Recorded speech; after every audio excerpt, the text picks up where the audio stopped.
grab your beverages and turn up your interweb. It's time for the Dudes and Beer Fantasy Football Podcast.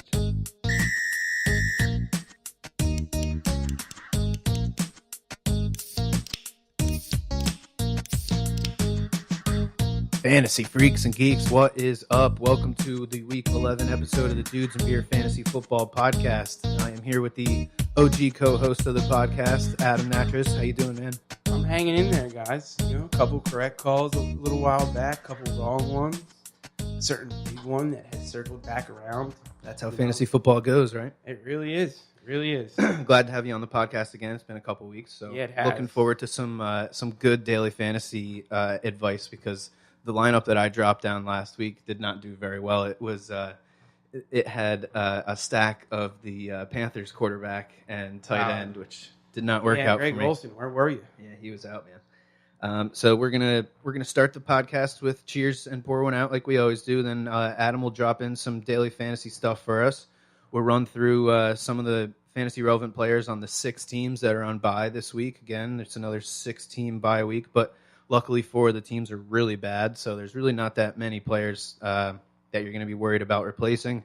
And then we're going to talk some trades, and then we'll jump into the Thursday night game preview, and we'll also preview on part 1 the rest of the NFC North teams plus the 2 West divisions. So if you're looking for some tidbits on any of the teams in those 3 divisions, you'll hear it here on part 1 of the podcast. So let's get the ball rolling here, Adam. My first cheers to you goes to Mr. James Conner, who might end up being the MVP of fantasy football this year. Oh, God. My next cheers goes to Aaron Jones, and this one's a particularly nice, strong cheers for me because I've got him in a couple of my leagues. You've been on Aaron Jones this year. He looked so good last year, man.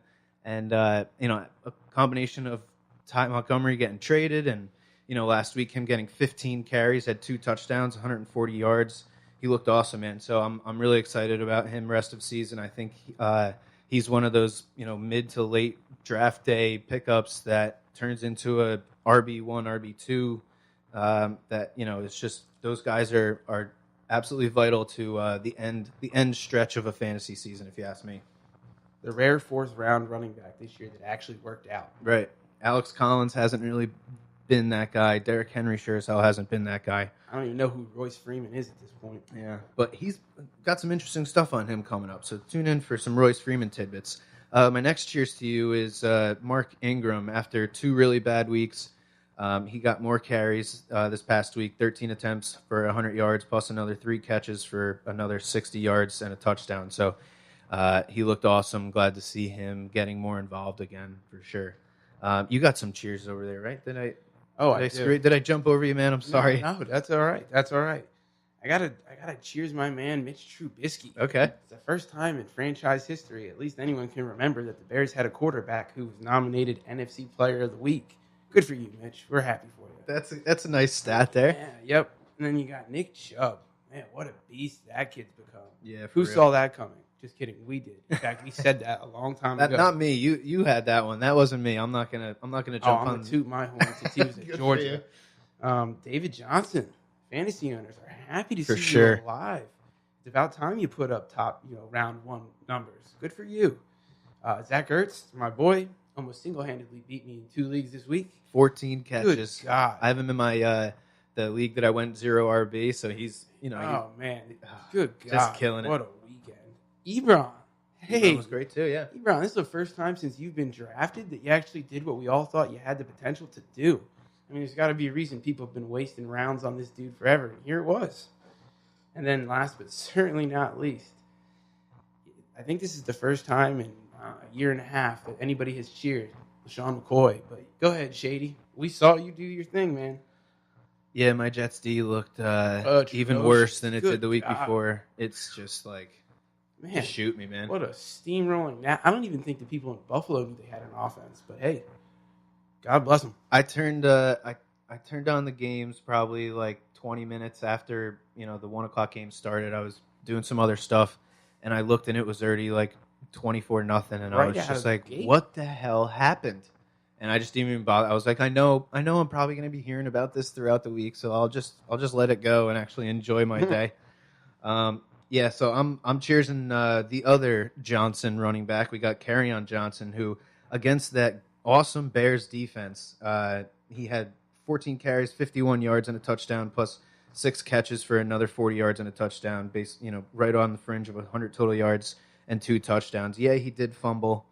Hopefully that's not something that we're going to see more often, but I mean, to do that against this Bears defense, I think is saying something. This dude is. I think that was the game that finally showed the coaching staff, you have to give me the ball, not all these other dudes. Give me the ball. Not I'm the your guy. 2 other 40-year-old running backs. Yeah. The next guy who had a really tough matchup this week was Christian McCaffrey.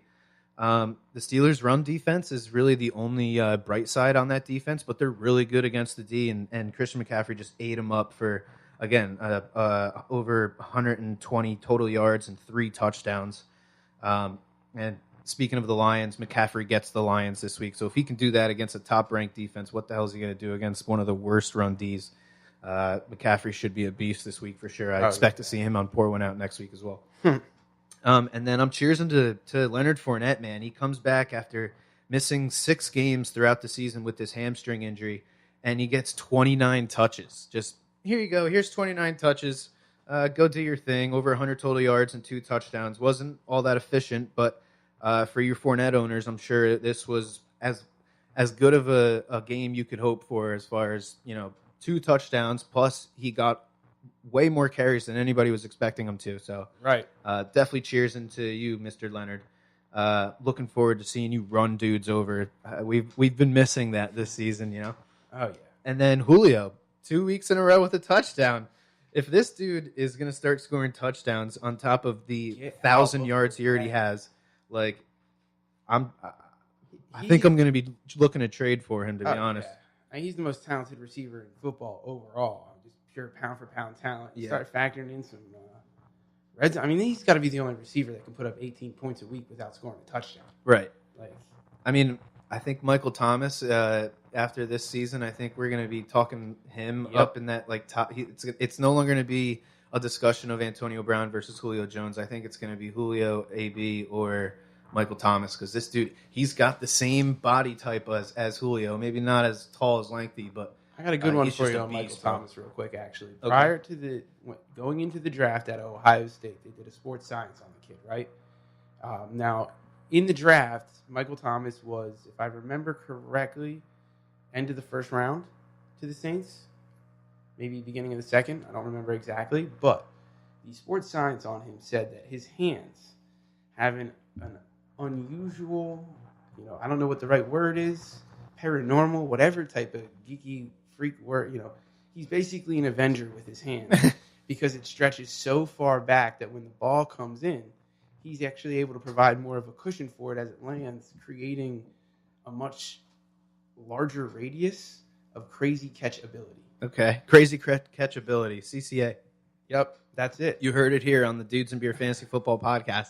Exactly. There it is. That's pretty awesome. You know what the craziest thing is? I'll never forget them saying he has this great of a chance to be a great receiver in the pros because of this ability to grab the ball like that. So here it is. It's amazing to see. Yeah.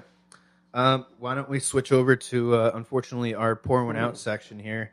I know before we started recording, the first name we both said was Andy Dalton.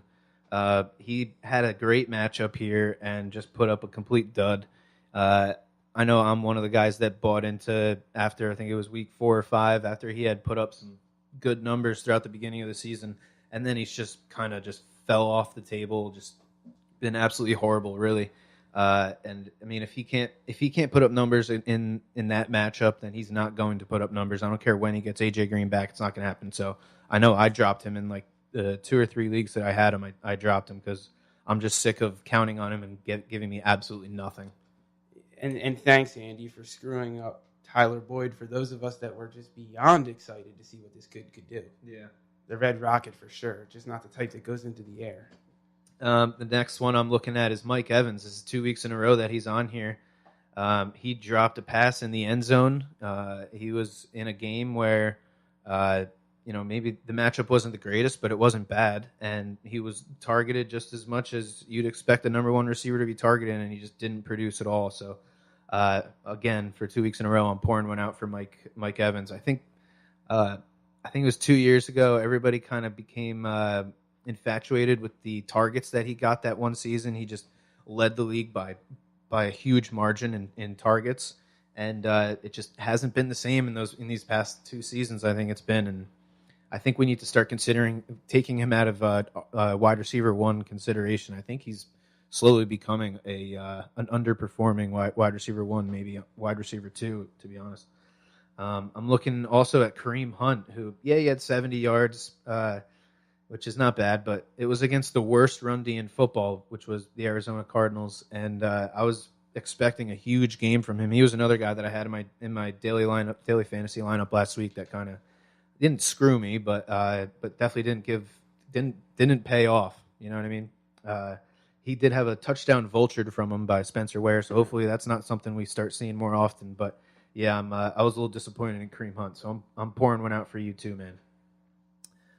And then the next one is Jordan Howard, who also had a great matchup against the Lions, and he put up a dud. He did nothing. So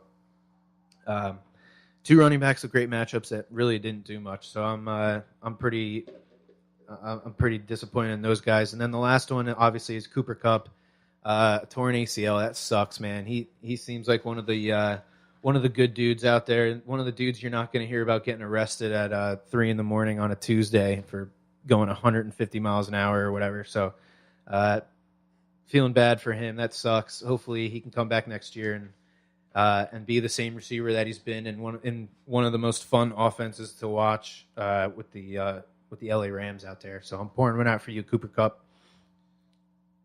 Speaking of fun offenses to watch, allow me to transition to my pour one outs, if you will. Okay.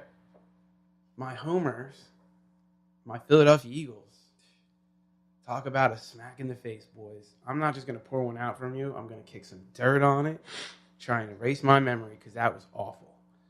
My next one, he didn't play this past week, but I'm going to pour one out for Kirk Cousins every single week until Kirk Cousins acts like the quarterback that has 2 weapons, running. Who are you, Kirk? Oh, wait, there was one individual who said, I might be avoiding people in that offense. I'll take one receiver, not both. That was your boy. Coming right back around. David Njoku. I don't know if it's you or Baker, David. I really don't, but you haven't been there. You weren't there. Will you be there? We'd all love to know. We'd all love to find out. And for the love of God, catch a touchdown. Yeah, catch some touchdowns.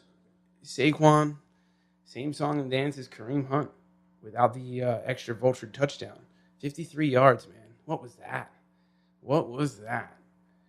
Deion Lewis, speaking of poached touchdowns, man, my boy better learn how to score from 20 yards out or he's going to quickly become irrelevant. I mean, PPR leagues, he'll get it, but good God. He was another guy I had in my daily lineup last week, and he had a good matchup against a defense that gave up a lot of points to pass-catching running backs, and he just didn't really do much in the pass game. Speaking of which, James White, thanks for the dud. Yeah, for real. I mean, that goes for the entire team, I guess you could say. But James, I thought you were in it for a good game. I know that's a good defense, but come on, buddy.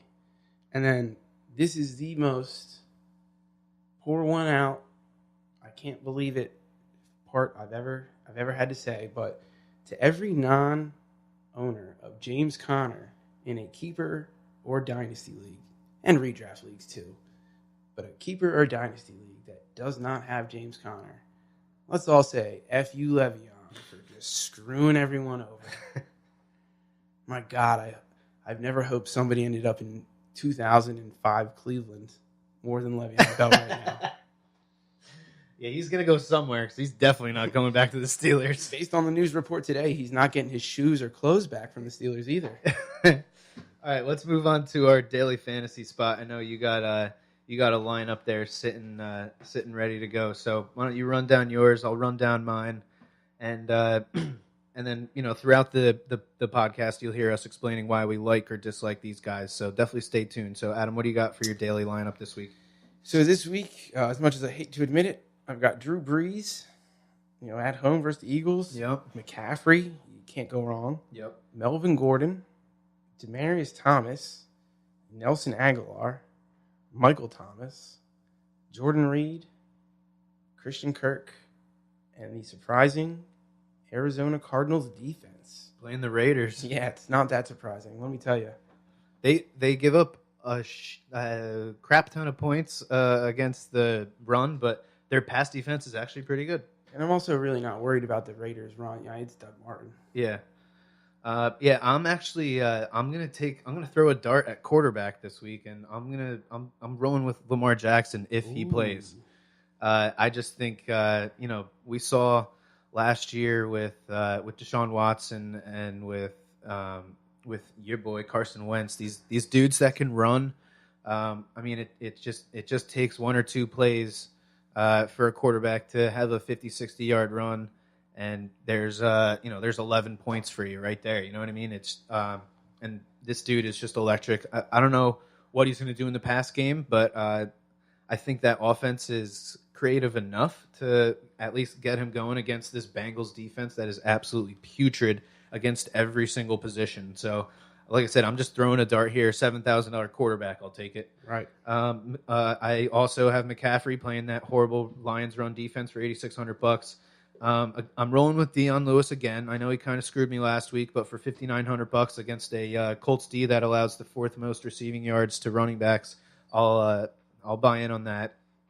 I got Kenny Galladay for $6,400. Last week he had 13 targets, and it seems like Marvin Jones isn't going to play, so I'll take that. I also hope to have Michael Thomas playing that the Philadelphia Eagles pass defense against the Birds. One double move and he'll have an 80-yard touchdown. Yeah, and 8,800's a lot, but that's one of those receivers that you're willing to pay up for because of the matchup that he's got in the dome, especially. Yeah, at home. Yeah, it's not looking good for your Eagles, bro. And then I'm paying $5,800 for Chris Godwin because he either has 100 yards or a touchdown in every game that Ryan Fitzpatrick starts and finishes. So it seems like he is the dude that has the connection with Ryan Fitzpatrick and not as much with Mike Evans, which is interesting. Again, I'm going Zach Ertz because he's the best tight end in football. Yeah, 7,600 is a lot, but he's essentially a wide receiver one, and that is not a lot considering, Michael Thomas goes for 8,800. Zach Ertz can easily put up whatever numbers that Michael Thomas puts up for $1,200 less, so I'm taking it. If he plays, Kiki Kuti, I'm playing him for $5,600 in my flex. He at such a low price and such an explosive offense, I'm willing to throw him in my flex. Kind of a dart throw, but I'll take it. And then I got the Ravens defense again, as I said, with Lamar Jackson. I think the Bengals defense is so bad, especially without A.J. Green, the Bengals team as a whole. Cincinnati just sucks. Yeah, pretty much. So I'm playing the Ravens D for $4,200. So there's my fantasy, my FanDuel lineup. There's Adam's FanDuel lineup. Hopefully, you guys can win some money on FanDuel this week. There's some guys you can maybe look at. So we're going to move on to the bye week gentlemen that are on buys this week. There's 6 teams, and as I said, with 6 teams on bye, there's a lot of dudes to replace. But luckily, there's 4 teams on bye that are really bad, including the Bills, the Jets, the Dolphins, and the 49ers. Looking at the Bills, it's really only LaShawn McCoy that you got to consider replacing, who you probably hasn't really been counting on as a number 1 or 2 running back anyway. So if you have anybody else on the Bills, we'd love to hear from you. And that's true. And why? Yeah. At the Jets, you got pretty much Isaiah Crowell and I'm Robbie Anderson, maybe for you 12-team leagues out there, or some of your leagues that have 3 wide receivers. But this offense has just been so bad, and when they are good, it's just nothing you can really count on. So I think Isaiah Crowell is probably the only guy that anybody's going to be struggling to replace there. But again, probably haven't been counting on him season long to be one of your starters, so should have a replacement on your bench.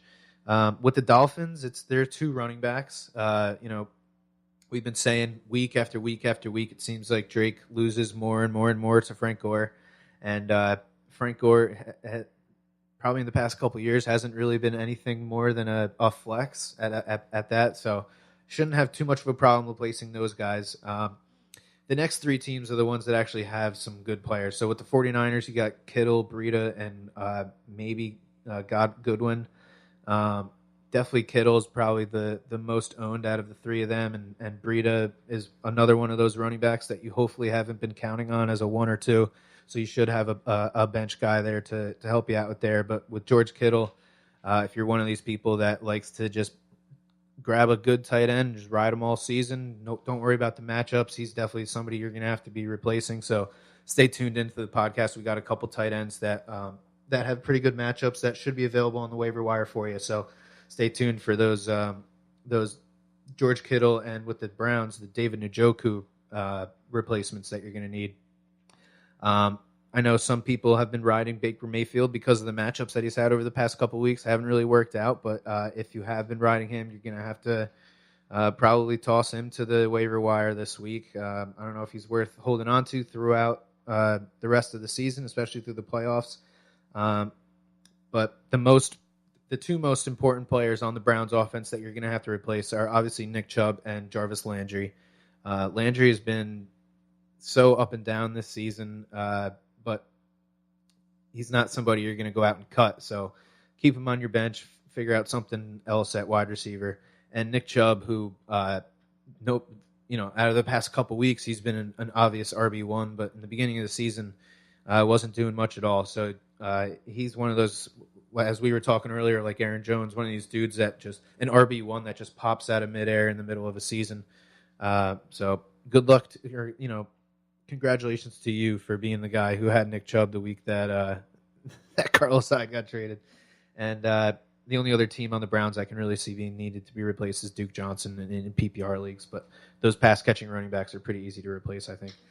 With the Patriots, Jesus, you look at making the list of the fantasy relevant players on this team, it's ridiculous. You got Brady, James White, Sonny Michel, Julian Edelman, Josh Gordon, and Rob Gronkowski. So if you've been counting on those guys, I know in a couple leagues that I have James White, I've been counting on him a lot, so I'm going to have to figure out something to do for replacing those guys for sure. So those are the dudes on bye this week.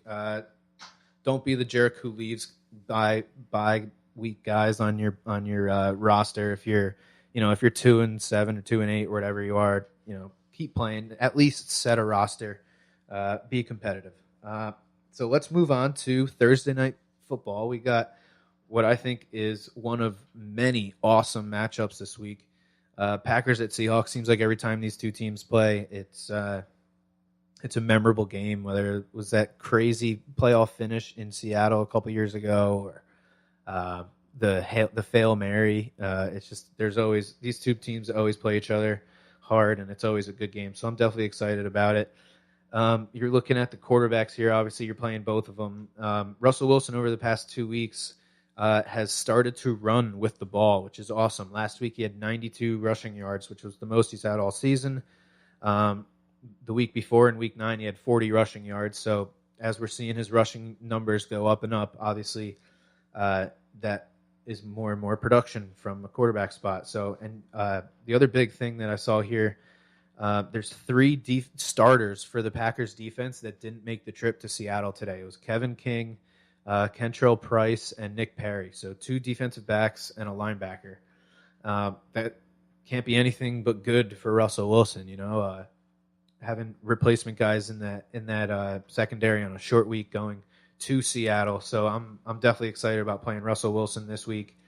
Looking at running backs, Aaron Jones definitely playing him. Like we said, he's finally getting the majority of the snaps, the touches. We saw Jamal Adams.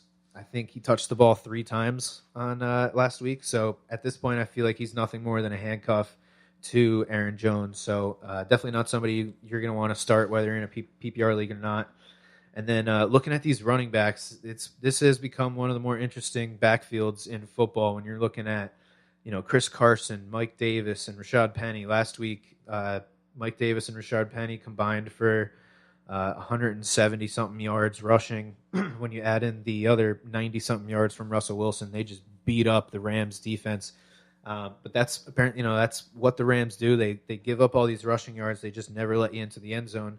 And, luckily Mike Davis was able to score on a it was like a 15-yard catch.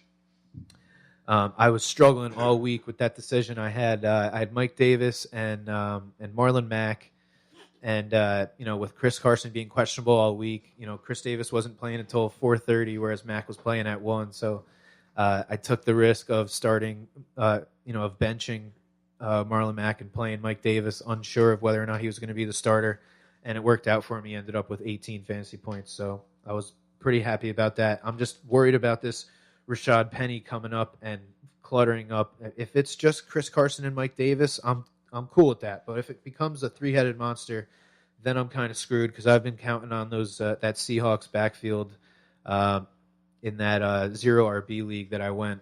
So I'm hoping that it stays just the two guys, Chris Carson and Mike Davis, and we don't have to worry about Rashad Penny coming in. But we'll see on Thursday night. I'm kind of hoping that Rashad Penny got more touches than Mike Davis, or at least more rushing attempts than Mike Davis, because they're trying to, not save Davis, but keep him somewhat fresh for this Thursday night game, considering that Chris Carson has been questionable all week. So it seems like he's going to play. So hopefully we're not looking at a three-headed monster here. Looking at the wide receivers, obviously Devontae Adams, you're starting him.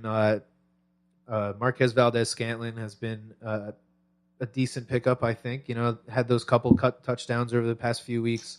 And, the Seahawks defense isn't the best, but it's not the worst either. So, like I said a couple weeks ago when I added him, the second wide receiver in an Aaron Rodgers offense is worth playing. The wide receivers for the Seahawks is interesting. I think Doug Baldwin is no longer the number one receiver on this team. I think it's clearly Tyler Lockett. We've seen in the past when this offense is rolling, it's them running the ball on first and second down, and on third down, it's either a play action deep bomb or whatever. Russell Wilson scrambling around and finding a receiver 50 yards downfield. So I think Tyler Lockett has way more value than Doug Baldwin at this point, even if he has a healthy knee. But we'll see this week because the Packers give up the fourth most fantasy points to wide receivers. So we'll see how Doug Baldwin does in this matchup on a Thursday night. These two defenses are pretty good against tight ends. They're the second and third ranked defenses and fewest fantasy points allowed to tight ends. So I'm sitting Jimmy Graham and I'm sitting Nick Vannett. I don't think either of them are going to pay off for you this week. So there's Thursday night football. I'm super excited about that game. I can't wait to pound some coffee at like 7:30, so I know I don't fall asleep like I have been in the past couple Thursday night games. Moving on to the next game, we got the Panthers and the Lions. These two teams here, both coming off losses last week. I think the Lions have kind of packed it in at this point, but the Panthers are definitely still in it. So this should be a nice competitive game. Cam Newton, definitely starting him. Although the Lions are giving up the ninth fewest points to quarterbacks, it doesn't matter. This dude is a beast. He didn't really have all that great of a game last week, but Cam's one of those quarterbacks that, again, he could easily get you 100 yards rushing every single week. To me, he's a guy you can't sit. If you drafted him for a reason. He was probably one of the first 4 or 5 quarterbacks taken, so roll with him. Christian McCaffrey, as we said earlier, has got a great matchup here. Lions giving up the 5th most fantasy points to running backs.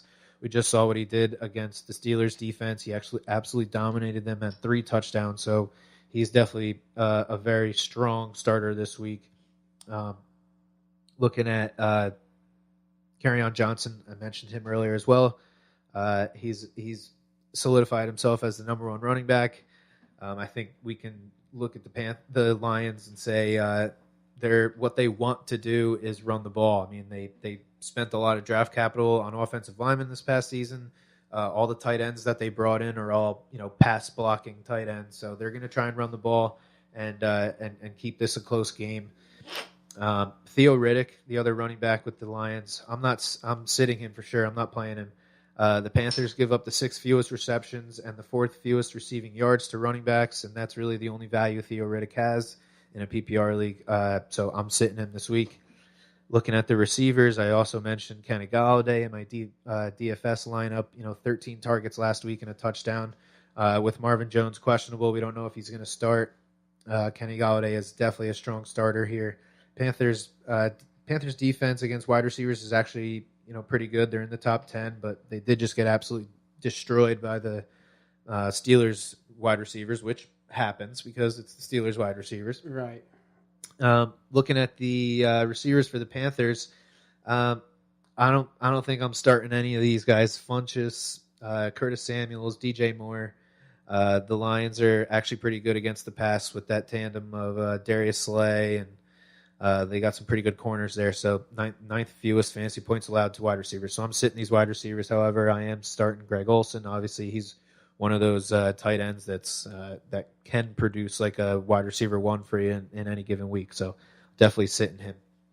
And like we said, with Marvin Jones, definitely pay attention to that. It seems like he's not going to play. They had a pretty significant looking knee injury, but the MRI did show that there was no ligament damage, but a very deep bruise apparently. So I'm not counting on him if he's sitting on my bench. I'm looking for an alternative. So why don't we go over to one of these other NFC North matchups here? We got the Vikings at the Bears. What do you got, Adam? Wasn't that a good Northern Midwest matchup there for you folks up there in the North? Yeah, they love this one. Da Bears, da Cubs, da White Sox. Nobody cares about your teams because they're always irrelevant. Anyways, the Vikings. The Blackhawks might have something to say about that. Well, when we translate into hockey, you're now talking about a sport that most consider irrelevant. So that's kind of true. So the Vikings at the Bears. This is an interesting one. This is a tale of two defenses, right? You got the top two scoring defenses in all of football, with the Bears number 1, the Vikings number 2. But from there, that's where this is going to get interesting. You know, Mitchell Trubisky last week lit it up. Is he going to translate that firepower against this Vikings team? They've allowed the 6th fewest points to wide receivers. You know, Allen Robinson had a good game, but that's a stat that you can't be ignored. But what also can't be ignored is that the Vikings have allowed the 10th most points to tight ends. This could be a Trey Burton week. Think so? I feel like we've said that before. Yeah. And it's been a prime matchup, and he's come out and gotten 2 points somehow. But at the same point, if you have Trey Burton, I'm sure you probably have to start him unless you made a panic move early, which good for you. If there was a matchup that you'd think he'd have to get the ball, it'd probably be this one, right? Yeah, and if you watch some of those Vikings games throughout the season, it seems like teams are picking on their linebackers in coverage. So maybe that's the call of the week right there is Trey Burton against the Vikings. Again, we're going to put that caveat out there that there's really been no rhyme or reason to when they use Trey Burton, but we'll see. If there's a week, it should be this week. On the other side of the ball, here's another interesting one for you. While the Bears are the number 1 team against the run, overall against the running back, the Bears are just dominant. Same thing against the quarterback. However, they've allowed about four touchdowns, 4 passing touchdowns to running backs. So running backs have been catching the ball on them. Your only option against the Bears is to throw the ball. I think a lot of those numbers have to do with the fact that they're getting at the quarterback. The quarterback has no time. So therefore, that ball's getting dumped off however it has to be. The D-line is strong, but the linebackers aren't, the strongest part of that team. I could see Dalvin Cook, especially after the week that he had, bye week, and then hopefully that 70-yard touchdown wasn't a fluke. Yeah. But, I'm probably going to start Dalvin. Now, so you're looking more for production from him in the pass game than you are in the run game. Yeah, I don't think that the run game is going to be an option at all, period. So are you still starting him in standard leagues, or are you pretty much only looking to start him in PPRs? Well, you know what? That's an interesting question because he really could have the touchdown capability if they're able to get in the red zone. Quarterbacks get blitzed and hit like that. That dump-off play could really net some points. I would say go with Dalvin if you have him in either league, to be honest. I think he's got the opportunity for a touchdown this week. See, I'm actually on the other side. I actually just traded for Dalvin Cook. There you go. Yeah, losing Cooper Kupp, I needed to add somebody that I can count on in my flex, and I traded Alex Collins and Marlon Mack for Dalvin Cook and Amari Cooper. So I'm happy with it. I think that's a good trade. But I'm actually sitting Dalvin this week. I'm worried about this, like you said, this number 1 ranked Bears rush defense. I'm worried about him, so I'm actually sitting him. Here's the other theory involved as to why I'm starting Dalvin. Kirk Cousins has arguably been garbage 3 out of the last 4 games he's played. He hasn't surpassed 250 yards. Stephon Diggs is banged up. and he's been hit or miss. So someone's going to move the ball. They're going to hone in on Thielen. He'll get his points, but I could see Dalvin being a good safety valve for him. And real quick, speaking on Stephon Diggs, if he does play, this is a different Bears team than we've seen in the past, right. Sure. But it should be noted, Stephon Diggs has 5 touchdowns in 5 games against the Bears, 18 catches, 295 yards. So if there's ever such thing as a Bear killer, it could be Stephon Diggs. That's a nice stat. Yeah, it'll be interesting to see how that turns out. So ultimately, I'm going Trey Burton. I'm taking the risk on Dalvin Cook. And if Stephon Diggs plays, I know that the Bears are a good defense, but history shows he's done the work. Yeah, I'm looking at Tariq Cohen here, and if I'm in a PPR league, I'm gonna start him this week. Last couple weeks he hasn't really been getting the touches that we want, but 7 targets last week, and when you look at the Vikings defense, they give up the 8th most receiving yards to running backs. So in a PPR league, I would start Cohen. In a standard league, I'd stay away from it, but in a PPR, I think you can get away with playing Cohen.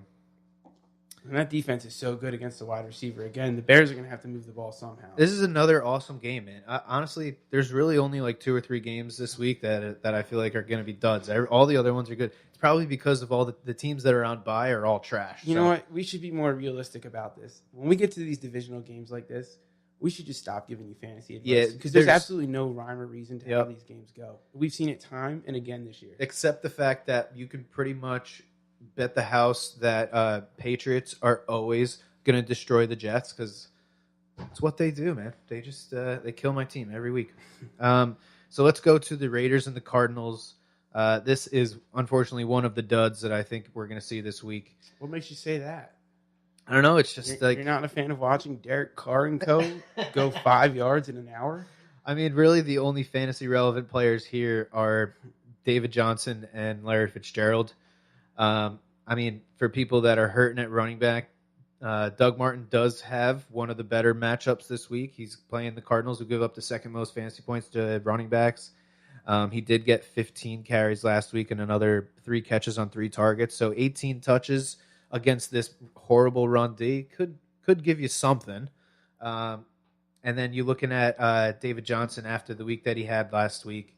New offensive coordinator Byron Leftwich coming in, and I don't know if this was a new offensive scheme or if this was just him coming in and in his first week, him saying to the media, "Yes, I know that this is the best player on our offense, so I'm going to give him 30 touches and just tell everybody to shut up." This is what they should have been doing all year. Yes, obviously. I mean, dude had almost 200 total yards and 2 touchdowns. So the Raiders give up the 4th most fantasy points to running backs. They're in the top 10 in most fantasy points to all 4 positions. So, I mean, if you have Larry Fitzgerald, start him. Ricky Seals-Jones could be one of these tight end replacements for Kittle or Njoku this week. I think based on the matchup and the volume he's been getting. He got 9 targets last week. Right, and if you look prior, he had 6 the week before. Like, sometimes they don't translate, but if you need a tight end, why not take a shot in a good matchup? You look at a tight end that's getting a good target share and that has a good matchup. He's as good of a start as any tight end at this point. Right. You know? When you're throwing a dart, that's where you throw the dart. Right. Speaking of tight ends, if you have Jared Cook, I'm sitting him. He's another guy who's been getting the volume. I said a couple weeks ago, I think he's the one who's going to benefit most in the passing game from Amari Cooper's departure, and we've kind of seen that as far as targets go. He just hasn't gotten in the end zone the past couple weeks. So this Cardinals defense, one of the things that they do well, they give up the 7th fewest fantasy points to tight end. So I'm sitting Jared Cook this week. Moving on to what should be the most exciting game of the week, Monday Night Football here. We got the Chiefs playing against the Rams in L.A. now because they had to move the game out of Mexico City. That cracked me up. It's like, if the NFL is going to do this thing where they're trying to spread the league around and bring it to all these cities, can we make sure that our players are going to play on good fields and not fields that look like minor league soccer teams play on them? Like, this is some of the best offensive players in football going in this game, and we were about to send them to what looked like legitimately is that a lacrosse field? Is that is that even a professional football, however you want to say it, field?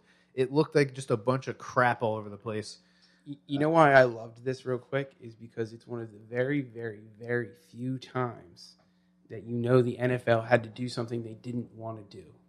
Because that game was, or you know what, maybe they did want to do it because that game was sold out. I'm interested to know if they refunded everybody. Yeah, what are they going to do about that? They probably just snubbed their noses and resold tickets in Los Angeles. I'm sure they did. Apparently, the Rams were giving away like thousands of tickets to first responders and people affected by the fires out there. So that's cool. Hopefully they can make something good out of the situation that everybody out there is in. And honestly, they can play the game in Timbuktu as long as the field conditions are good, where we know nobody's going to get hurt, and we'll be able to watch this freaking this matchup of two Goliaths. I mean, Patrick Mahomes and Jared Goff, probably two of the top 5 quarterbacks in the NFL right now, I'd say.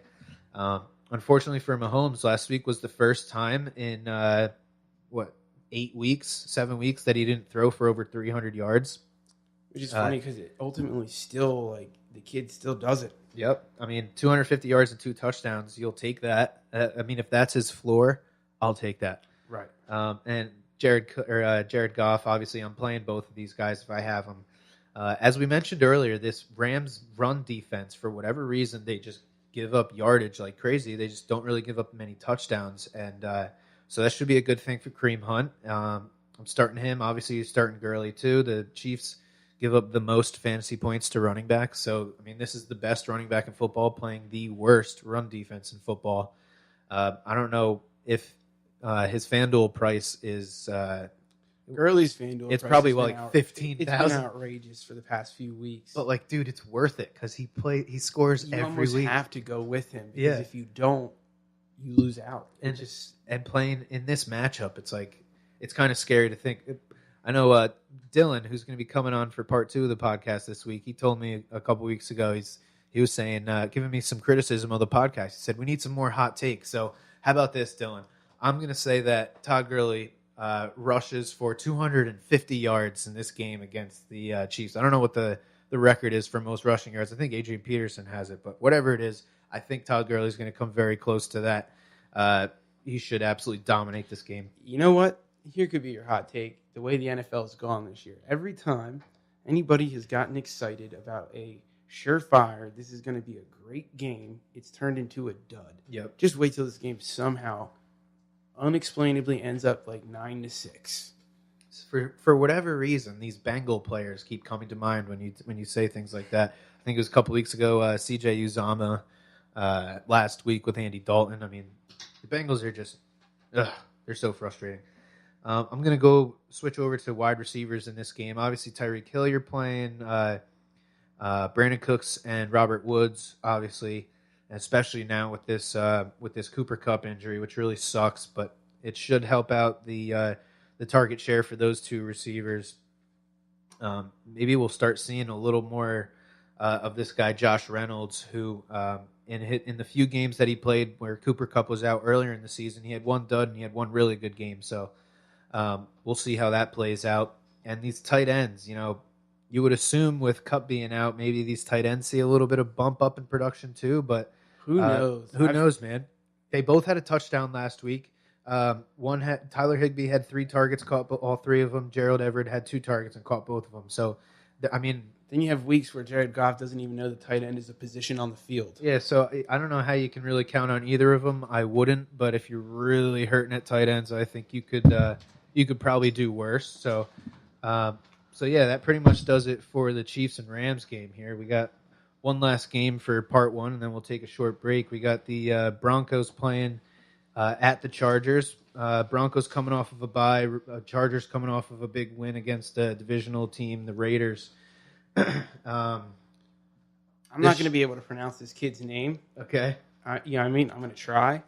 But that tight end for the Broncos last week, what was it, 10 targets for 100? Jeff Hireman? Hireman, whatever his name. It's not Jake Butt. Close enough. I just call him not Jake Butt. So not Jake Butt went off. And I don't know if that's indicative of Demaryius being gone and that's where those targets are going to go. Because if that's the case, you might actually have a season-long tight end on your hands. It happened with George Kittle. I didn't believe it until like 2 weeks ago that he was a legitimate tight end. I'm still questioning that year of Gary Barnidge, but Gary Barnidge. Yeah. I haven't heard that name in years. Nice. you haven't, but you have. Every single year there is a Gary Barnidge. Every single year. And hopefully for these next few weeks, not Jake Butt is Gary Barnidge. Not JakeButt.com. All right.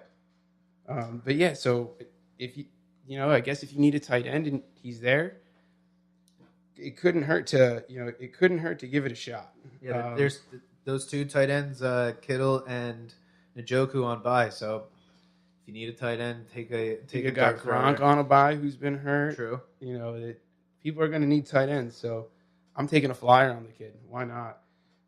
And speaking of tight ends, the Broncos have allowed the 8th most tight end points to the tight end, the other way around. And I don't know for the Chargers if you have any confidence in Antonio Gates. Maybe this could be the first week that the 85-year-old retiree scores a touchdown, but God only knows. To be honest, nobody should have him on the roster, whether they have a bye or not. So don't even worry about that play. Maybe he's just one of those dudes you put together a FanDuel lineup and you only have you're looking at it and you only have 4,800 left and you're like, damn, there's nobody I can play. And it's like, no, you can probably still play Antonio Gates. Antonio Gates is one of those guys that 1 week is going to win somebody $1,000 in FanDuel or more because he does have 3 catches, one of them being for a touchdown. Like Brock Osweiler did a couple weeks ago. Yeah, I played Brock Osweiler. Did you really? Yep. Shut the hell up. Yes, I did. No, you did not. Yes, I All right, did. We're fact-checking that after. I'll bring up Brock Osweiler. You won money on Brock Osweiler. Good God. Anyways, we'll bring that up. But yeah. And then the wide receivers going against the Broncos. They're 10th most allowed. Obviously, Keenan Allen has been, I don't know if I want to say the past few weeks he's been good. Yeah. But at the same time, that inconsistency has been there. He's been hurting me, bro. In that 0 RB league, I keep going back to it, but it's the league that I'm going to pay attention the most, and it's the league that after the season I'm going to kind of dissect that draft strategy and see how well it worked for me. But he's my wide receiver 2 next to Antonio Brown, and he has not produced like a wide receiver 2. He has in the past 2 weeks, but from week 2 to week 7, it hasn't been there. Right. That's when Phillip Rivers has been going to his 2 and 3 wide receivers, whom you can never start both at the same time, but sure as you can tell time, one of those 2 catches a touchdown each week. Your guess is as good as mine at that point, but my guess this week is it's going to be Tyrell Williams, considering last week he got 6 targets and Mike Williams got no targets. So based on that statistic, it's Mike Williams touchdown this week because we're all going to go yeah, Tyrell. right, exactly, yeah. Right, we're all going to go Tyrell, and then Mike Williams is going to come out and go 10 for 100 and 2 touchdowns. Thanks, Phil. So, yeah, whatever receiver on that Chargers team you want to go with, other than Keenan Allen, because you probably have to go with him. Again, let us know how that works out. I'm going to go with one of them. Yeah, maybe I'll go with one on each team. Who knows? But the person that you're starting above all else is Melvin Gordon. Yep. Melvin Gordon is the one consistent player on that team. Week to week, he has been dominant. And the Broncos have allowed the eighth most points to the running backs. I could see Los Angeles, whatever part of California these teams are from anymore. We're just going to start California. That's it. We're going to call them the Fire Chargers or whatever. The California Superchargers. Yeah, you can't even tell anymore. It's the Los Angeles this, the Los Angeles that. Nobody in Los Angeles even cares about football. Stop pretending. Those stadiums are empty. But he's the most consistent player on that team. So I'm going Melvin Gordon. I mean, he probably didn't have a choice otherwise. And Emmanuel Sanders, he should just ball out in theory. Yep. However, that theory's been proven wrong time and again this year. Again, every time that wide receiver 2 becomes a wide receiver 1, it's been a dud. I mean, the Chargers do give up the 9th most fantasy points to wide receivers, so that at least he's got the good matchup on his hands. The last time we saw them play, he did have he had a passing touchdown, he had a rushing touchdown. I mean, my point was more towards across the board in the NFL this year. Every time the wide receiver 1 gets hurt, a la AJ Green, thank you, Andy Dalton. Mm-hmm. Tyler Boyd comes out. They move these guys out of their natural position, whether it be the slot or whatever it is.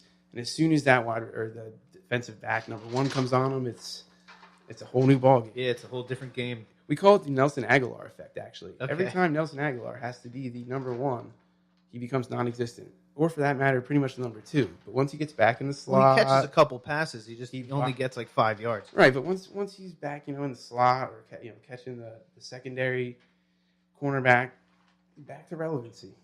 The one matchup that I'm definitely staying away from the most here is Austin Eckler. I know a lot of guys out there in PPR leagues. He had that 3 or 4 game stretch where he was scoring a touchdown every week, and I was saying there's no way that that he maintains that pace. And we've seen over the past 2 weeks he's only gotten 8 touches. Last week he wasn't even targeted, so. He's no Danny Woodhead. Everybody needs to sit back down and chill. I was excited because, Philip Rivers did say that at the beginning of the season. He's like, this dude could be my new Danny Woodhead. But facing this Broncos defense, which, they give up the 8th most fantasy points to running backs, but they also give up the 5th fewest receptions and the 8th fewest receiving yards to running backs. So I'm not looking at Austin Eckler to do me any good in a PPR league this week, which is the only leagues I think he should even be considered rostered in at this point. So that's going to do it for part 1 of the podcast. We're going to do a little line shift here, and we're going to bring on some other guys for part 2. But coming out of the break, me and Adam will tackle the AFC North and South matchups. And then we'll finish the podcast with these 3 NFC East versus NFC South games. So stay tuned to part 2.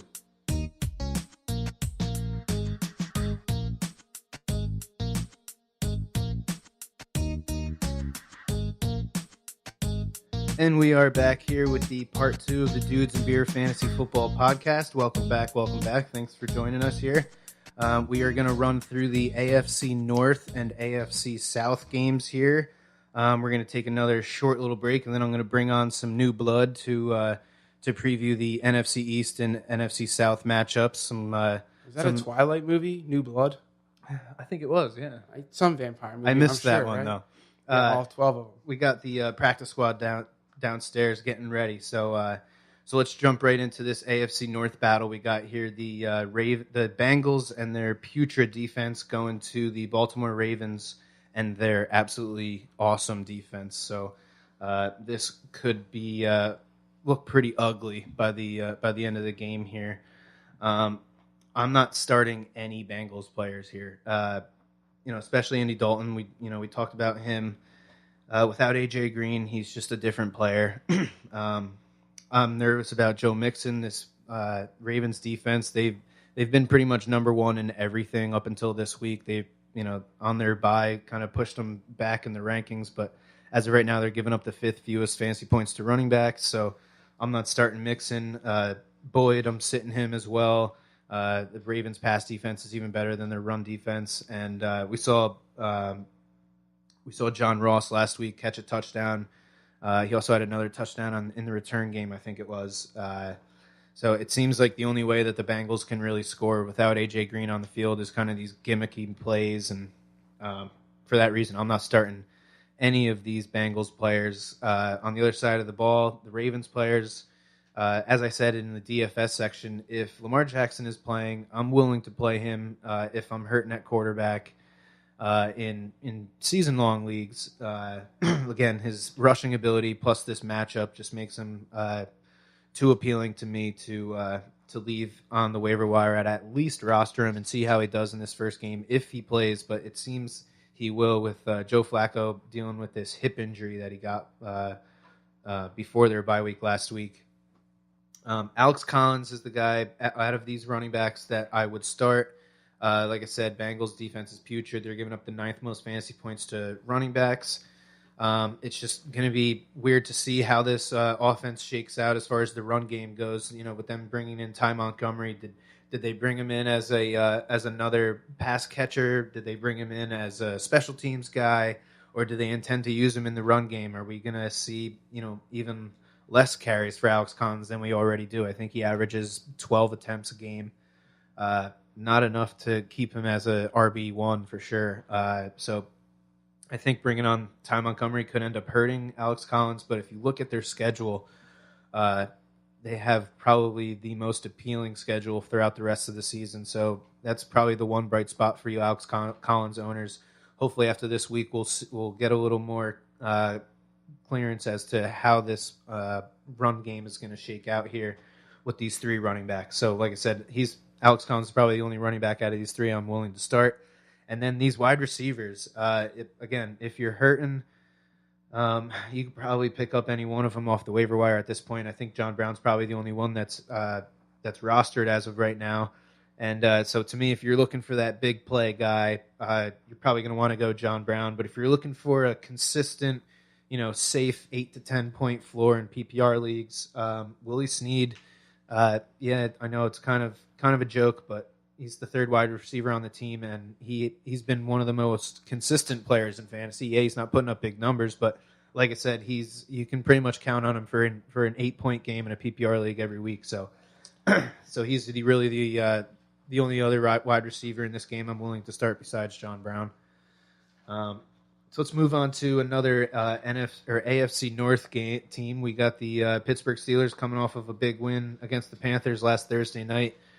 Jaguars coming off of a disappointing loss to a divisional opponent in the Indianapolis Colts. How do you see this game shaking out? I see this game from a fantasy perspective as being what I'd like to refer to as garbage. The reason being is that when you look at the stats and what team is good at what versus which team has what, God bless you if you're starting Blake Bortles. I mean, for the love of God, I know Pittsburgh is just, their defense lets up points. I mean, they've the fifth most to tight ends, the ninth most to receivers, fifth most to quarterbacks. That's great and all, but I'm not starting Blake Bortles. Throw a dart at which receiver he has that you think he can even get the ball to at this point. They're going to have to throw the ball, but I'm not confident starting any one of those players. Now, Leonard Fournette had a big week last week, no question. That's the one. Somehow that is the one thing this Steelers defense is good at is stopping the run. So I guess you're going to start Leonard most likely if you have him based off of last week. You've been rostering him all season throughout all these injuries. At this point, you're just going to start him. Yeah, him getting 29 touches last week. I think you kind of have to start him. You definitely have to. But at the end of the day, on the rest of that offense, I'll tell you again, the Steelers defense lets up yards in the air. I'll also tell you, Blake Bortles belongs in the trash can, somebody's second string. Give me Nick Mullins. I'll take Nick Mullins over Blake Bortles at this point. In this matchup, though, considering that the Steelers are giving up the fifth most fantasy points to quarterbacks, I think Bortles can Bortles his way to another 300-yard game. There's no rhyme or reason to win Bortles, and I like to use that word as a negative, not a positive. Randomly he will come out and put out 3 touchdowns. Right. But I'd love to tell you it's against the worst defense, but he's the type of guy that puts up 3 touchdowns on the Ravens and then the next week plays nobody on his bye and somehow throws an interception. It's yet to be figured out. So I guess if you want to start Bortles, go ahead. I'd prefer Lamar Jackson, honestly. Action Jackson's my boy. Action Jackson. But on the other side of the ball, that's where it's going to get even more interesting. The Jaguars, as we all know, awesome defense. Just incredible, especially against the receiver. Now haven't been playing as well this year as they have last year, but they're still in the top 10 in fantasy points. Fewest fantasy points are allowed to quarterbacks, running backs, and receivers. And as of the Ravens' bye, they became the number 1 overall against fewest for the wide receiver. Now, we have seen them this year. They've been exposed at certain times or were overconfident. I don't even know if they were exposed. I think they just got too cocky. However, your receiver, these aren't your normal receivers. You could definitely argue this is the best tandem in football. Aside from your boys Adam Thielen and Stephon Diggs, but no, I agree. I think this is the best tandem for sure. I think Stephon Diggs owners outside maybe a couple weeks would beg to differ at this point. When they said, "Man, I wish I would have listened to Adam when he said Kirk Cousins only likes he can't throw to those type of receivers." Boy, was I right. Stephon Diggs is just talented. That's all. But, you're starting Antonio. You're starting Smith-Schuster. You know who I'm starting this week is Vance McDonald. Okay. The Jaguars, that is that's their weak point. I guess if you're going to call a weak point on that defense, it's got to be It's got to be the tight end because Vance has been getting the looks. He has had some quieter games, but maybe this is the week he comes out and just balls. Now that I said that, somehow Jesse James is going to come out and do 10 for 100 and a touchdown. But they both did have a touchdown last week. See, I think I'm sitting Vance McDonald. I'm sitting both of these tight ends because, yeah, like you said, it is a weakness, I guess, quote unquote, for this Jags defense. But they got Jared Jack, who I consider in a small group of tight end erasers. Yeah, but in the red zone is where it counts, though. They've let Okay. up 6 touchdowns to tight ends in the red zone. Okay, cool. So I don't think Vance is moving the ball, but Vance isn't there to move the ball. I think the thing to watch for here really is whether or not AJ Boye plays. He missed 2 weeks ago last week against the Colts. He didn't play, and if he misses again, then I can see Juju having a huge game. Obviously, Antonio Brown's going to draw that coverage from Jalen. Jalen Ramsey. Jalen Ramsey. I couldn't remember his last name. And you know what? Regardless of how good the running back or Jaguars defense against the running back is, James Conner you start every week in and out because he's done it against good defenses, bad defenses. Again, Le'Veon, I hate you. Thank you for screwing my entire league. I hope that somehow you get transferred to the Canadians in the NHL. You ruined my league for years to come. James Conner, 16th round keeper. Thanks, Le'Veon. Everybody appreciates that. Yeah, you got to start. You got to start James Conner. Bitterness of a keeper league guy over here for sure. Oh, bitter is beyond the point. The matchup here that I'm most staying away from though is TJ Yeldon. I know some people are still kind of holding on hopes that he's going to be viable with Leonard Fournette still playing, but if you look at the Steelers' defense, especially against pass catching running backs, they give up the second fewest receiving yards to running backs. So. Even in a PPR league, can't start TJ Yeldon this week. I think if you can't trade him, just cut him because he's not going to do anything for you on the bench. Your best bet is going to get one of those games where, once again, Bortles can't get his thumb out of his you-know-what, so he's just dumping the ball left and right. And as soon as TJ Yeldon gets 15 points, you sell high. Yeah. Sell high. Sell high. You call that Leonard Fournette owner and say, hey, buddy, I got something for you. It's almost Christmas. Let me package this gift up.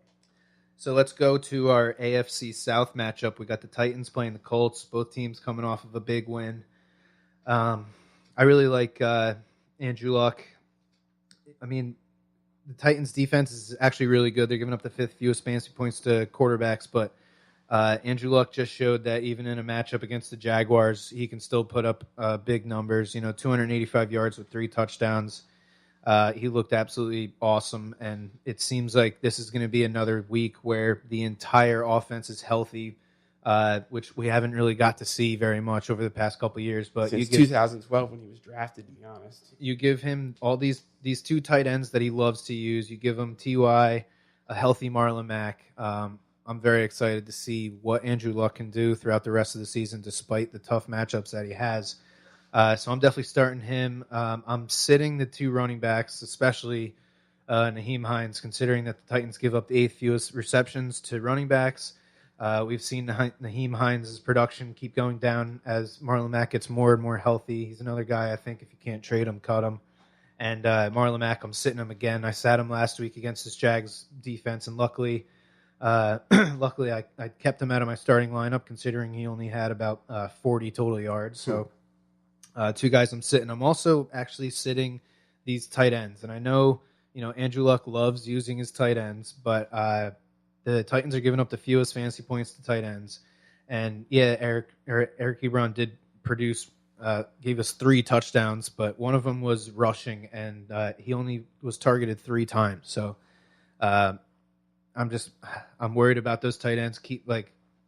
I'm worried that Ebron is not going to be able to be as consistent as we all are hoping he's about to emerge as this, next big time tight end that he's finally going to live up to the hype. I feel like we've had this conversation about Ebron exactly. every single year. I want to see it against this matchup. You know what I mean? Every year, Ebron comes out, he has one good game. Everyone's like, "That's the guy." And then every year, the next game, it's, "Oop, wait, where'd Eric Ebron go?" Exactly. I want to see him produce against this Titans defense against tight ends, which is great, and also with a healthy Jack Doyle. So.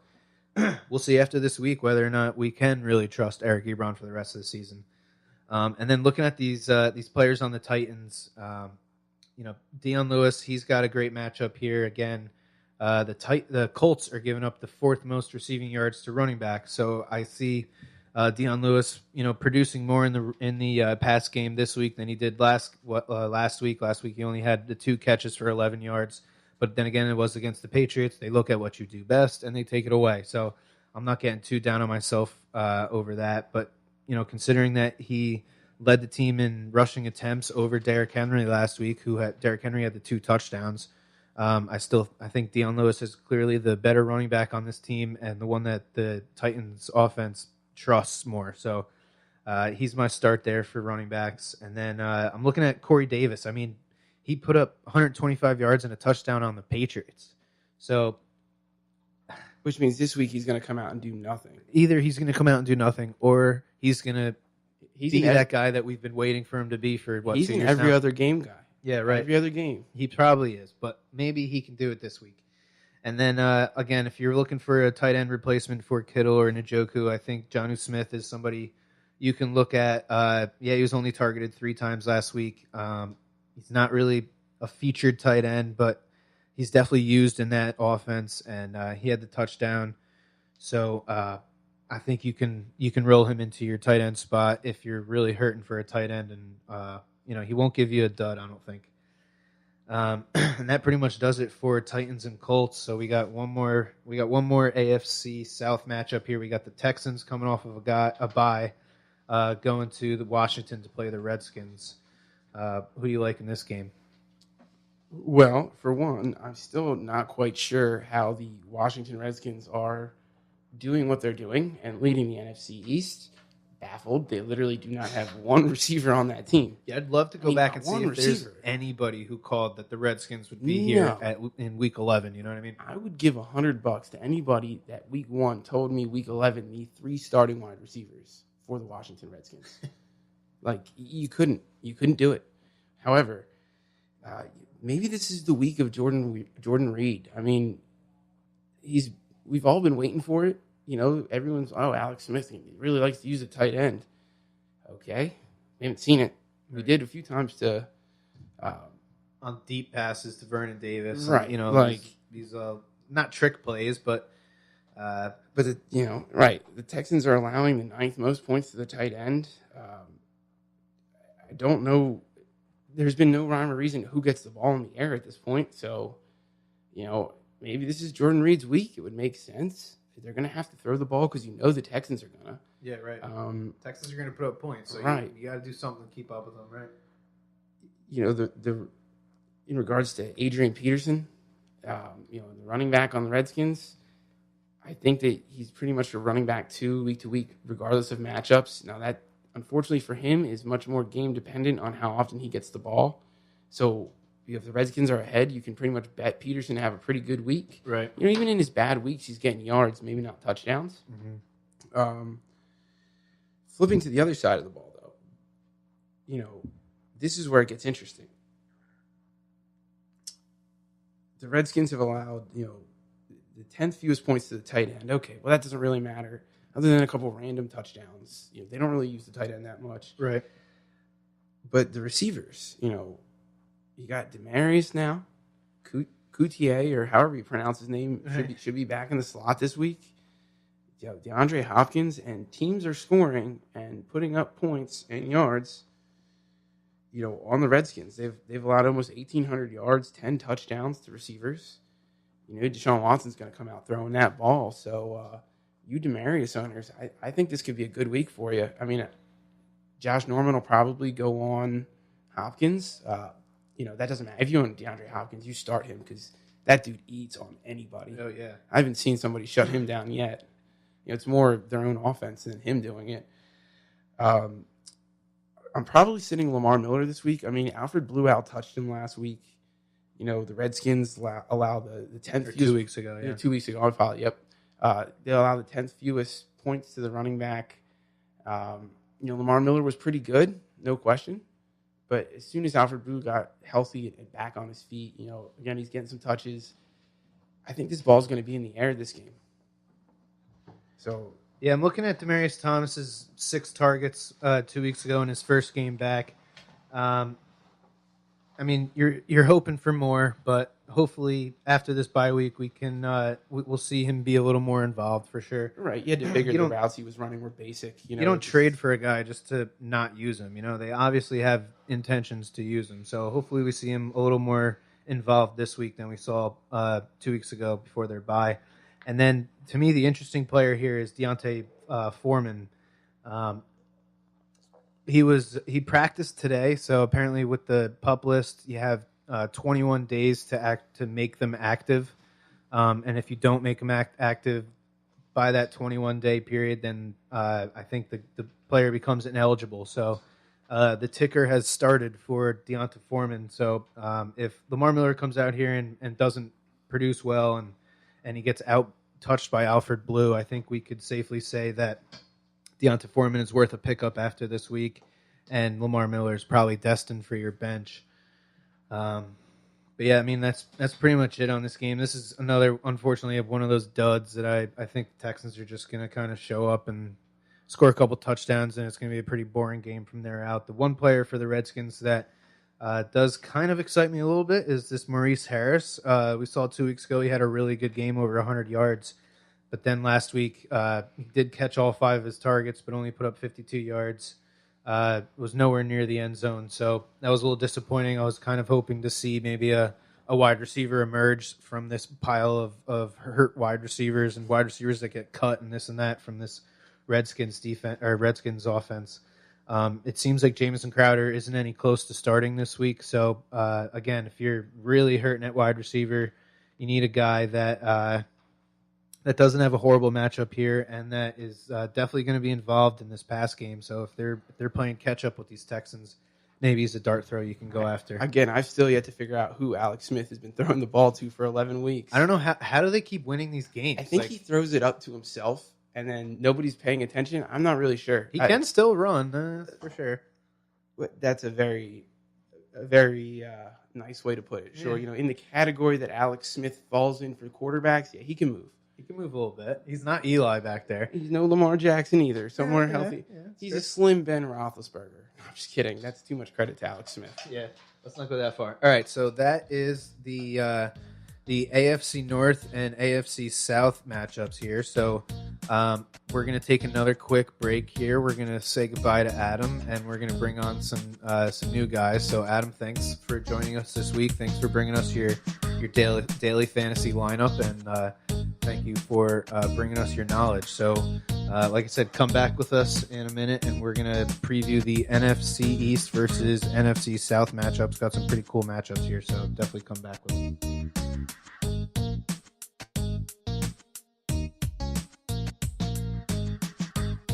And we are back here with 2 new guys to the podcast. I'm excited to get some dudes that I met a couple years ago, and some pretty cool dudes. 2 big Eagle fans here, 2 brothers. So we got Dylan and Benj. Boys, how you doing? Thanks for hanging in the bullpen for a while me and Adam were finishing the first part of the podcast. But what's going on? How you guys doing? Welcome to the podcast. Doing absolutely fantastic. I heard a lot about the podcast coming into this, so. Oh yeah, we're world renowned at this point. Yeah, world renowned. Took a quick listen to a few episodes coming in. Real great coming on here. Hope to add a little bit of chemistry with my brother Ben over here. But yeah, longtime Eagles fan and excited to be on. Cool, man. Thanks. Yeah, thanks a lot, Papa Bear. It's been a long time coming onto the podcast. While you and Adam were doing your thing, just downstairs watching my boy Jimmy Butler get his groove on. First game of the Sixers. Yeah, he's looking good. We're in the groove. We're in the zone. So excited to dive into fantasy football. Sweet, man. Yeah, so I figured no better way to get you guys, a preseason game here and talk about the NFC East teams, 2 teams that I'm sure you guys love talking trash on. And I don't know if Eagle fans hate anybody more than as you put it before, the Dallas Cowgirls. So unfortunately for you guys, the Cowboys coming off of a win against the Eagles and the Falcons coming off of a bad loss to the Browns. I thought this was going to be the turnaround point of their season, and it just wasn't at all. So they ran into Baker Mayfield. Yeah, man. Yeah. He was feeling very dangerous. He woke up feeling dangerous. Yeah. The Cowboys' defense is really good. I know you guys don't want to hear this, but they're in the top 10 and fewest fantasy points allowed to all 4 positions. And luckily for them, they're facing these Falcons that are giving up points out the wazoo to quarterbacks and wide receivers. They're ranked third in most fantasy points allowed to those two spots, and they're also giving up the 10th most fantasy points to running back. So I'm looking for another game of Zeke, spooning some Cinnamon Toast Crunch in his mouth or whatever the hell he likes to eat.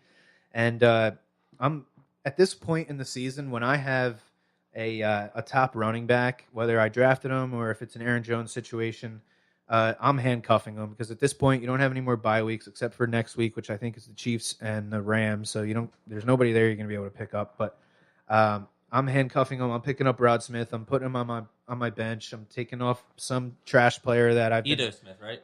No, I'm talking Rod Smith. Oh, Rod Smith. Yeah, backup running back for the Cowboys. Oh, okay. I thought you were talking the Falcons here. No, he's Zeke's backup, and when he gets the ball, he's pretty explosive, man. I think he only got like 2 or 3 carries last week, but he caught a pass for 20 or 30 yards or whatever it was. And at this point in the season, like I said, I'm handcuffing my top running backs.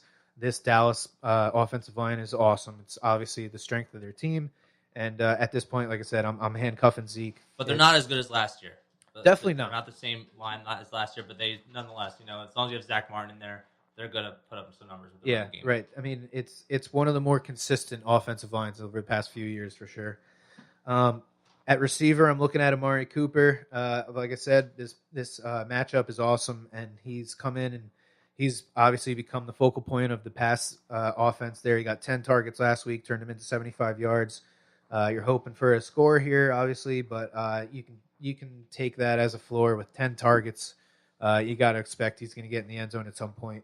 And then Cole Beasley. I mean, in PPR leagues, this dude, he catches between 3 to 6 passes every game, and he can get you 40 to 50 yards, no problem. So for a flex player to kind of give you that floor of 8 to 10 points, he's a lot like Willie Snead, in my opinion. In PPR leagues, I'd be willing to play him in a flex if you're trying to replace maybe Jarvis Landry this week or one of those Patriots wide receivers. Yeah. Right, exactly. Looking at the Falcons, obviously you got Matt Ryan, who had a pretty awesome game last week, 330 yards and 2 touchdowns, but they just couldn't get the win, which really sucks. Either of you guys been rolling with Matt Ryan on your squads at all this year? Thank God, no. Yeah. Thank God, my cousin hasn't, but I don't F with that. I mean, he's put up awesome weeks, but he's also had some duds in there. He's very inconsistent, and You're not sure which Matt Ryan's going to show up. Exactly. The Super Bowl Matt Ryan or like 4-12 Matt Ryan. And it's hard not to start him because he's going to have that week that's going to get you like 25, 35 points, and he's going to be on your bench like Mitchell Trubisky last week for me. Let's not talk about that.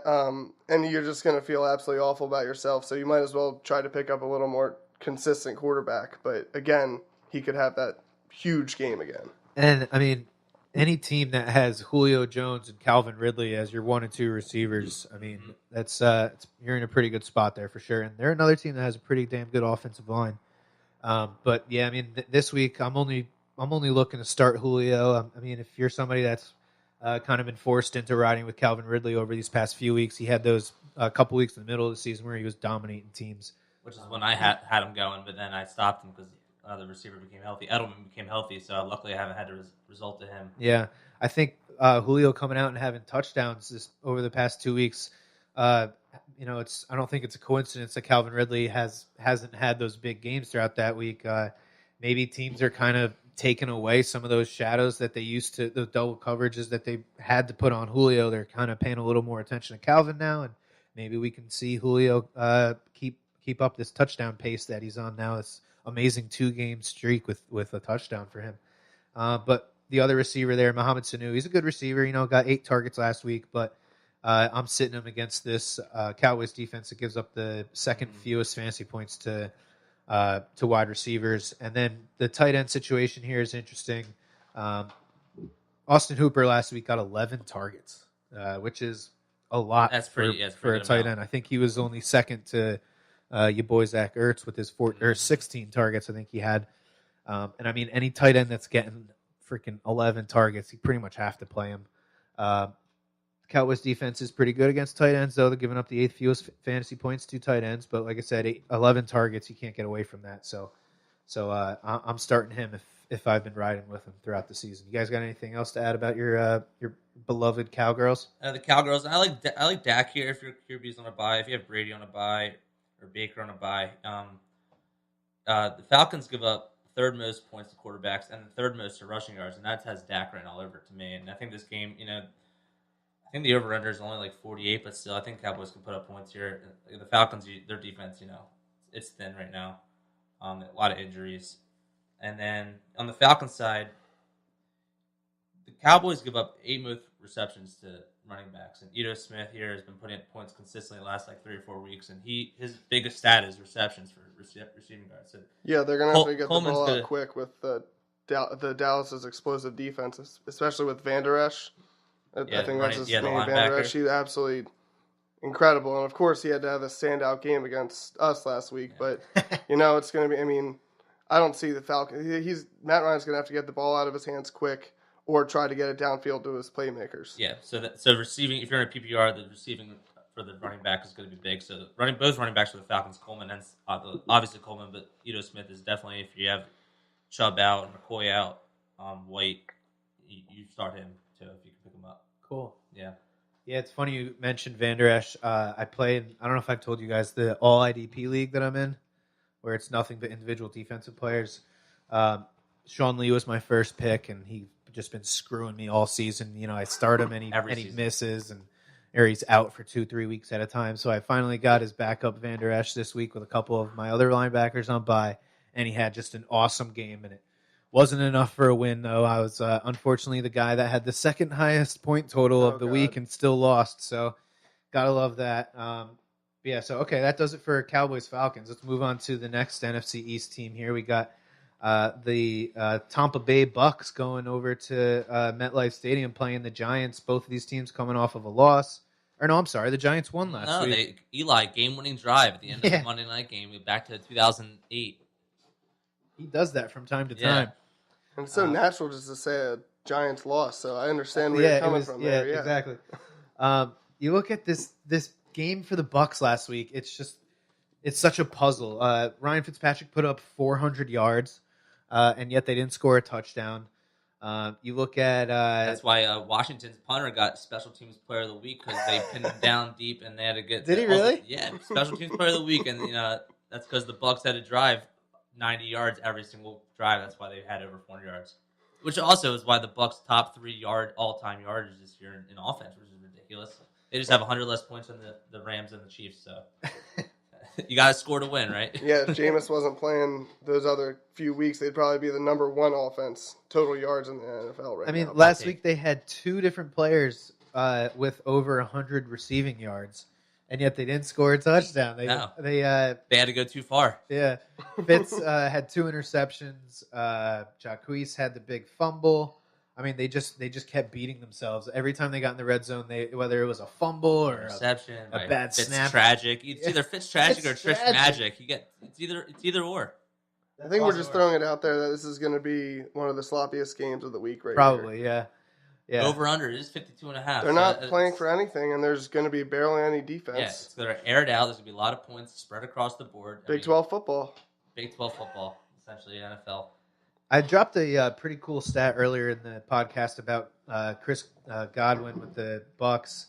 He's had either 100 yards or a touchdown in every game that Fitz has started and finished. So I think it was only 3 or 4 of them, but it seems like he's got the chemistry with Fitz and not so much Mike Evans. So I'm definitely starting Chris Godwin in a flex this week, or even wide receiver 2.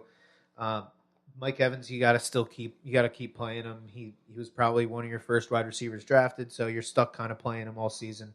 But this isn't the greatest matchup for him. Giants are giving up the 7th fewest fantasy points to wide receivers. So, but Eli Apple is no longer on the team. You got to remember that. That's true, but Mike Evans is most likely going to draw Janoris Jenkins and not so much their second corner.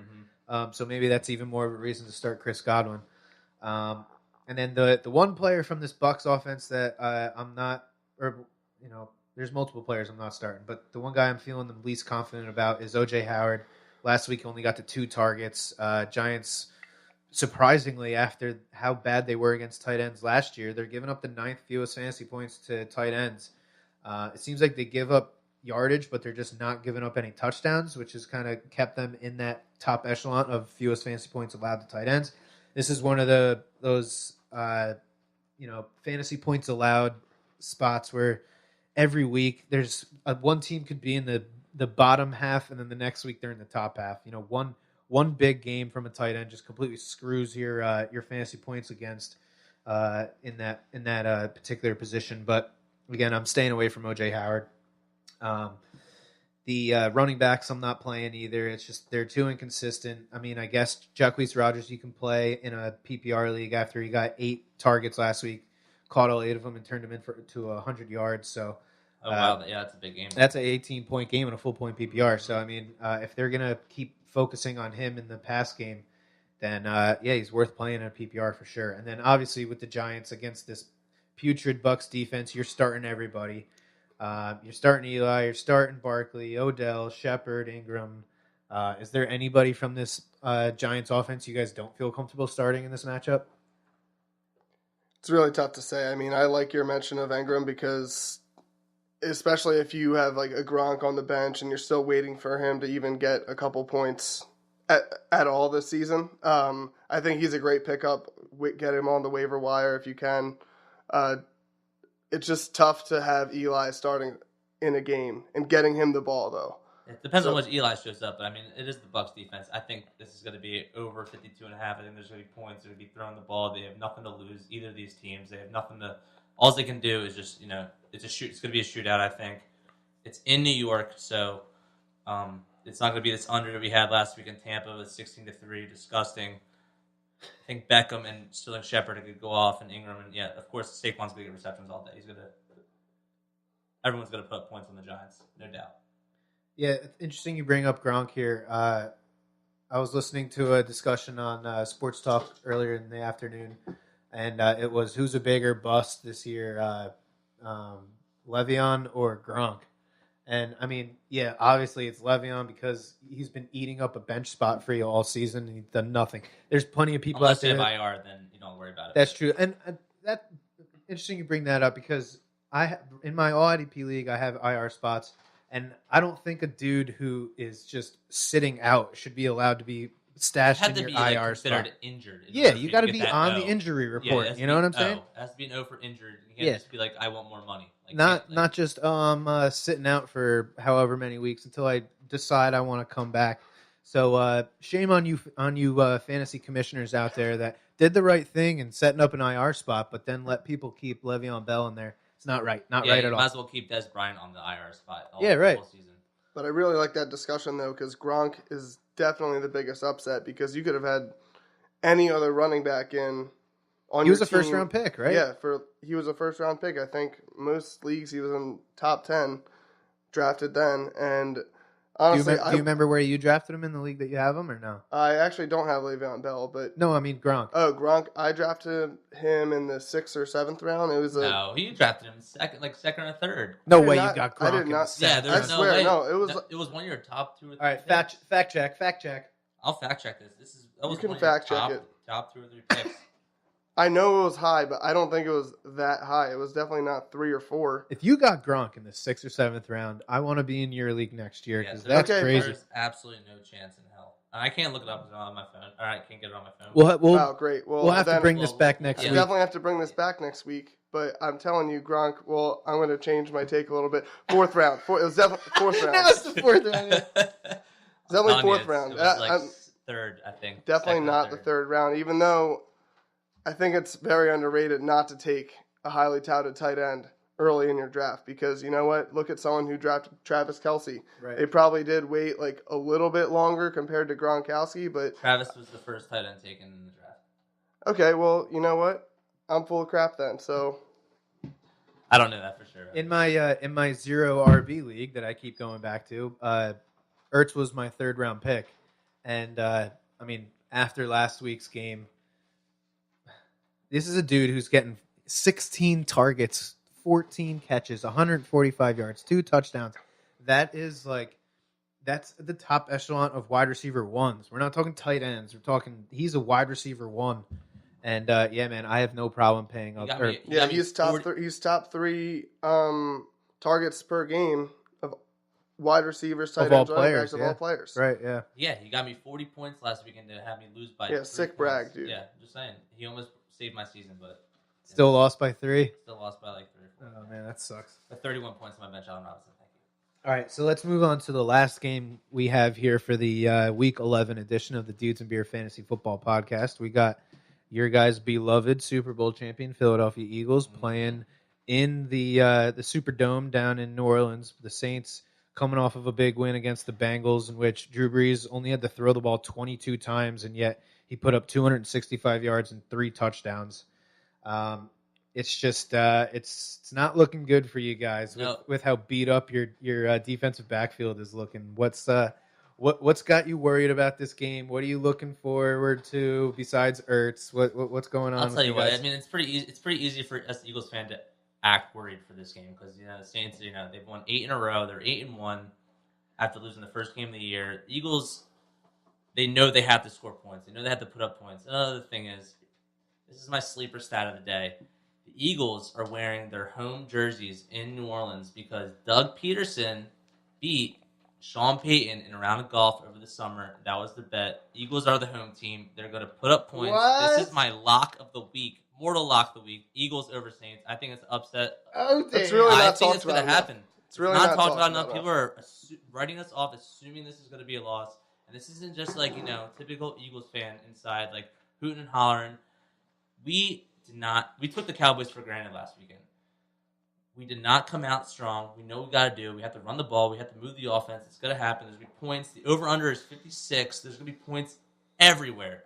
Both teams, our defense is depleted. Secondary is depleted. Saints are going to put up points. Eagles have to put up points. Carson Wentz is having a better year now than he was last year. I'm telling you, it's going to be a shootout, clearly, but it's going to come down to either a last-second field goal or the Eagles outright win. We really are. Hot takes. We really are hopeless Eagles fans. Yeah, we're hopeless Eagles fans. We're very hopeless Eagles fans. Don't take any of that. Take it for granted because we're not. It's hard for me to see us winning this game. Look at the Saints. You can't you see Drew Brees putting up numbers that he was putting up 5 years ago when I won my fantasy league. Not to brag, but I just don't know how I can just think the Eagles are going to win blindly just because, the Saints are due for a loss. Heck, that doesn't make any sense. They're not due for a loss. It's the jerseys. We're playing. It's the home jerseys, I'm telling you. The Eagles. It's one. Green versus, plain white.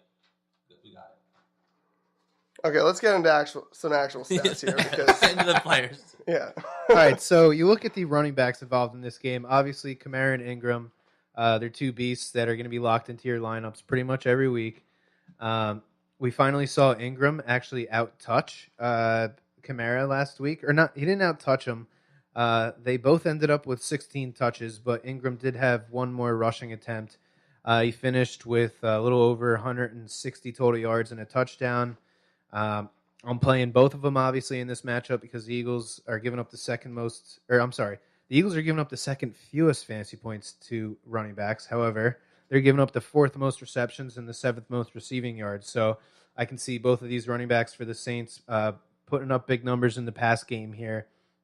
And obviously, Michael Thomas is a must start. He's facing an Eagles defense that is absolutely depleted in the cornerback and safety portion of their team. They got dudes that were safeties in college playing corner now, and then they're moving that guy from outside to inside corner, and they're doing all kinds of stuff. They're trying to get by. I totally get it, but I happen to agree with. They call them the Sullivans. Is that what it is? Sullivan after another.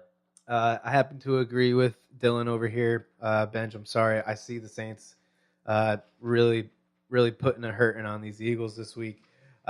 Yes, the Eagles do have some offensive weapons of their own. You got Alshon Jeffrey and now with Golden Tate on the team. I thought he'd be a little more involved than he was last week. Only 4 targets, but maybe they look at the way that they lost this game last week and they say, we got to get this dude more involved. And the Saints are giving up the most fantasy points to wide receivers. So Yeah, he played 16 snaps last week out of like 62 or something ridiculous like that in terms of percentage. And the reason why is because he doesn't know the language out there on the field for hurry up offense. So when the second half, when we were coming from behind and we needed to hurry it up, he's on the sideline because he doesn't know the code word and stuff. So he needs to be on the field. Hopefully another week of this will get him sort of on track with Carson, on the same page with everyone else. So hopefully we see more production. I mean, it's always going to be growing pains with a new receiver. Like, you even see Amari Cooper. Like, his first couple games, he wasn't getting that many targets. I mean, they need to get him involved. I mean, they really traded for him. They need to get him involved. First-round pick, yeah. Yeah, exactly. Like, you can't go get someone and not use him because, first of all, the fans aren't going to be very happy about it. But I think it definitely takes time. Like, you're going into a whole new offense with, like Ben said, new play calls and signals. So I definitely think this week Tate's going to get a lot more production, but that's coming off of a week where he didn't get much at all. So I think maybe double his snap counts, maybe not, maybe like 10 more. I'm not exactly sure, but I think he'll definitely be a key part in any success the Eagles have this week. Right. And then obviously we were just talking about him. Zach Ertz is going to be the focal point of this pass offense. As I said last week, he absolutely ate in a PPR league. It was 40-something points. Even in a non-PPR league, 145 yards and 2 touchdowns. That's 14.5 plus 12. Do some math here. Boom, boom, boom. Carry the 2. We got 26.5 fantasy points from a tight end in a standard scoring league. That should be a league winner for you, unless you lose by 3 points, like Benj unfortunately did. Yeah. But that was super scoring in that league, though. But yes, even so. The running backs for the Eagles, though, this is one of the reasons why coming into this season they were one of the teams that I just completely avoided all of their running backs. Crapshoot. Yeah, you never know what the hell they're going to do here.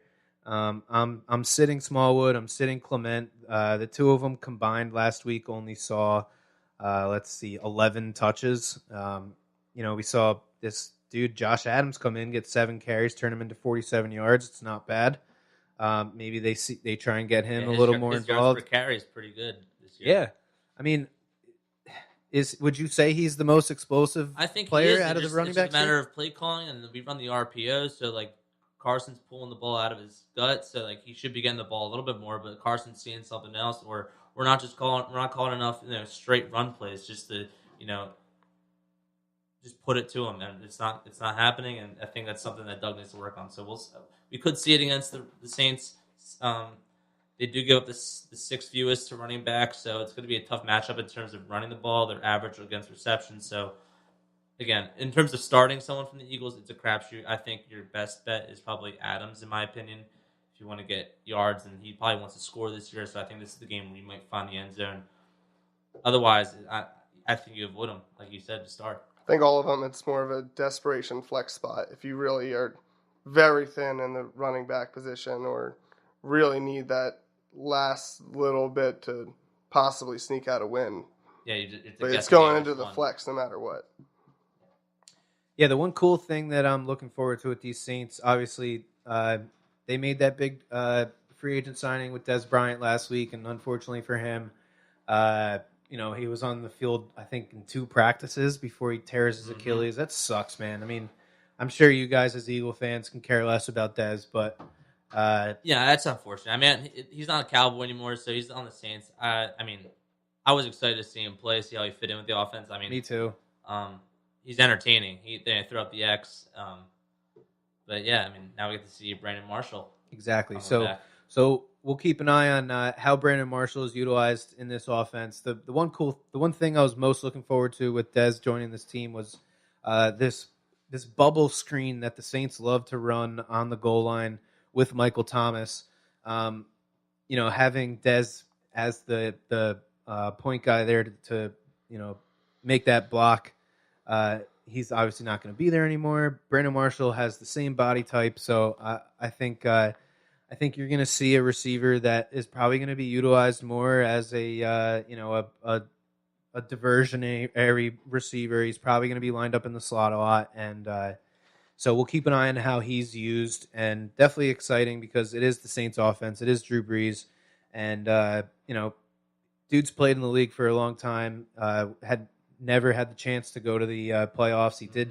He came real close with the Jets a couple years ago, and when Ryan Fitzmagic came up, and in the last game of the season, we lost to the Bills, which knocked us off out of the playoffs. But he's got a pretty damn good chance of getting into the playoffs here. So, like I said, does. Yeah, unless a total collapse, 8-1, I think you're sitting pretty. Yeah, exactly. Especially in the NFC, doesn't seem like they're as high powered as they had been in the past. Yeah, the Panthers and like the Falcons are again 4-5. They're not going to win that division. They're a wild card if anything. And the Panthers 6-3. They're somewhat of a threat if they play each other again. But I mean, the Saints are just looking so good. They're rolling. Yeah.